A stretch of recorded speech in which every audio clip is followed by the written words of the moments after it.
Hi friends, ಎಲ್ರಿಗೂ ನಮಸ್ಕಾರ. Welcome back to my YouTube channel. ಇವತ್ತು ಏನು ರೆಸಿಪಿ ಅಂದರೆ ಅವರೆಕಾಳು ಉಪ್ಪಿಟ್ಟನ್ನ ಮಾಡ್ತಾಯಿದ್ದೀನಿ. ಅವರೆಕಾಳು ಸೀಸನ್ ಅಲ್ಲ, ಆದರೆ ಅವರೆಕಾಳು ಸಿಕ್ಕಿತ್ತು ನನಗೆ, ಸೇಲ್ ಮಾಡ್ತಿದ್ರು. ಸೊ ತೊಗೊಂಬಂದಿದ್ದೆ. ಸೊ ಅವರೆಕಾಳು ಉಪ್ಪಿಟ್ಟು ಮಾಡೋಣ ಅಂತ ಮಾಡ್ತಾಯಿದ್ದೀನಿ.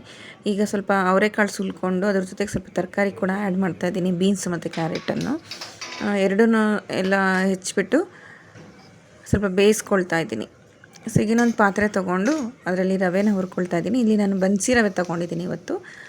ಮೀಡಿಯಮ್ ರವೆ ಕೂಡ ಯೂಸ್ ಮಾಡ್ಬೋದು, ಬನ್ಸಿ ರವೆ ಕೂಡ ಯೂಸ್ ಮಾಡ್ಬೋದು. ಸೊ ಬನ್ಸಿ ರವೆ ಯೂಸ್ ಮಾಡಿ ಚೆನ್ನಾಗಿ ಹುರ್ಕೊಬೇಕು.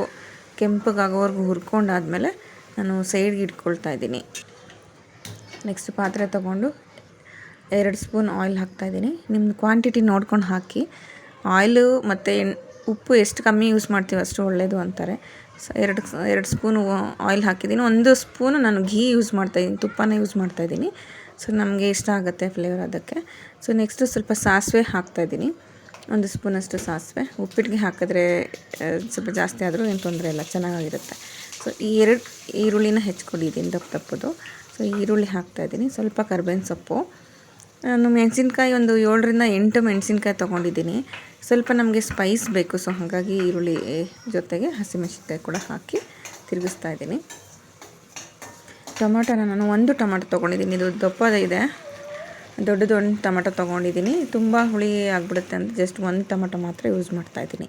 ಸೊ ನಿಮಗೆ ಆಪ್ಷನಲ್, ನಿಮ್ಗೆ ಬೇಕಂದರೆ ಆ್ಯಡ್ ಮಾಡ್ಕೋಬೋದು. ಹಾಗೆ ನೋಡಿ ಇಲ್ಲಿ ತರಕಾರಿ ಮತ್ತು ಕಾಳನ್ನು ಬೇಯಿಸ್ಕೊಂಡು ಇಟ್ಕೊಂಡಿದ್ದೆ, ಅದನ್ನು ಹಾಕಿ ಫ್ರೈ ಮಾಡ್ತಾಯಿದ್ದೀನಿ ಚೆನ್ನಾಗಿ.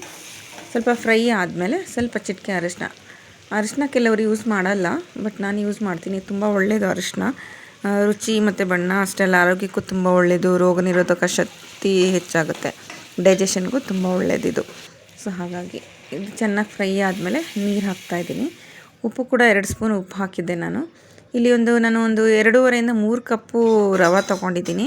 ಸೊ 4ರಿಂದ 5 ಕಪ್ಪು ನಾನು ವಾಟ್ರ್ ಹಾಕಬೇಕು. ಇದು ಬನ್ಸಿ ರವೆ ಆಗಿರೋದ್ರಿಂದ ಸ್ವಲ್ಪ ನೀರು ಕ್ವಾಂಟಿಟಿ ಜಾಸ್ತಿ ಇರಬೇಕು. ಚೆನ್ನಾಗಿ ಕುದಿದಾದಮೇಲೆ ಇವಾಗ ಫ್ಲೇಮ್ನ ಕಮ್ಮಿ ಮಾಡಿಕೊಂಡು ರವೆ ನಿಧಾನಕ್ಕೆ ಮಿಕ್ಸ್ ಮಾಡ್ತಾಯಿದ್ದೀನಿ. ಒಂದೇ ಸಲ ಹಾಕಿಬಿಟ್ರೆ ಅದು ತಿರುಗ್ಸೋಕ್ಕೆ ಆಗಲ್ಲ, ಗಂಟು ಆಗಿಬಿಡುತ್ತೆ. ಹಾಗಾಗಿ ಉರಿ ಕಮ್ಮಿ ಇಟ್ಕೊಂಡು ಹಾಕಬೇಕು. ಸೊ ಎಲ್ಲ ಹಾಕಿದ ಮೇಲೆ ಈಗ ಹಾಗೆ ಮುಚ್ಚಿ ಬಿಟ್ಟಿದ್ದೆ, ಹಬೇಲೆ ಬೇಯುತ್ತೆ ಅಂತ. ಸೊ ಈಗ ತೆಗೆದು ಕೊತ್ತಂಬರಿ ಸೊಪ್ಪು ಹಾಕ್ತಾಯಿದ್ದೀನಿ. ಇಲ್ಲಿ ಕಾಯಿ ತುರಿ ನಾನು ಸ್ಕಿಪ್ ಮಾಡಿದ್ದೀನಿ, ಇರಲಿಲ್ಲ, ಖಾಲಿಯಾಗಿತ್ತು. ಸೊ ನೀವು ಬೇಕಂದರೆ ನೀವು ಆ್ಯಡ್ ಮಾಡ್ಕೋಬಹುದು. ಸೊ ತುಂಬ ಚೆನ್ನಾಗಾಗಿದೆ ಅವರೆಕಾಳು ಉಪ್ಪಿಟ್ಟು. ಸೊ ಈಗ ಫೈನಲಿ ನಾನು ನಿಂಬೆ ರಸನ ಯೂಸ್ ಮಾಡ್ತಾಯಿದ್ದೀನಿ.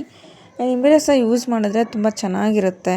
ವಿಟಮಿನ್ ಸಿ ಫ್ಲೇವರು ಫ್ರೆಶ್ ಆಗಿರುತ್ತೆ, ಹಾಗೆ ಟೇಸ್ಟು ತುಂಬ ಚೆನ್ನಾಗಿರುತ್ತೆ. ಇದರಿಂದ ಇಮ್ಯುನಿಟಿ ಬೂಸ್ಟ್ ಆಗುತ್ತೆ, ಡೈಜೆಷನ್ಗೂ ಹೆಲ್ಪ್ ಆಗುತ್ತೆ. ಸೊ ನಿಂಬೆಹಣ್ಣು ಫೈನಲಿ ಯೂಸ್ ಮಾಡಬೇಕು. ನೋಡಿ ಈಗ ಉಪ್ಪಿಟ್ಟು ರೆಡಿ ಆಗಿದೆ, ಅವರೆಕಾಳು ಉಪ್ಪಿಟ್ಟು ರೆಡಿ ಆಗಿದೆ.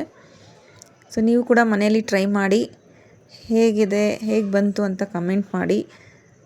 ಈ ವಿಡಿಯೋ ಇಷ್ಟ ಆದರೆ ಲೈಕ್ ಮಾಡಿ, ಶೇರ್ ಮಾಡಿ, ಸಬ್ಸ್ಕ್ರೈಬ್ ಮಾಡ್ಕೊಳ್ಳಿ, ಸಪೋರ್ಟ್ ಮಾಡಿ. Thank you for watching.